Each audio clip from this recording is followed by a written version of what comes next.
حضور اکرم صلی اللہ علیہ وآلہ وسلم نے ارشاد فرمایا کہ جب ایک بندہ مسلمان ہو جائے اور اس کا اسلام عمدہ ہو، یقین و خلوص کے ساتھ ہو، تو اللہ اس کے گناہ کو جو اس نے اس اسلام لانے سے پہلے کیا معاف فرما دیتا ہے، اور اب اس کے بعد کے لیے بدلہ شروع ہو جاتا ہے، یعنی ایک نیکی کے عوض 10 گناہ سے لے کر 700 گناہ تک ثواب، اور ایک برائی کا اسی برائی کے مطابق بدلہ دیا جاتا ہے،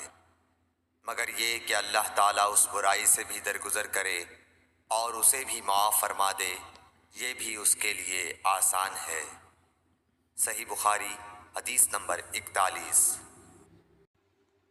رسول اللہ صلی اللہ علیہ وسلم نے فرمایا، جس شخص نے لا الہ الا اللہ کہہ لیا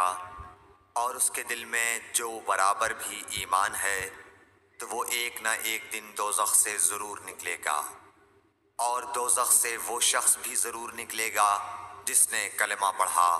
اور اس کے دل میں گیہوں کے دانے برابر خیر ہے، اور دوزخ سے وہ بھی نکلے گا جس نے کلمہ پڑھا اور اس کے دل میں ایک ذرہ برابر بھی خیر ہے۔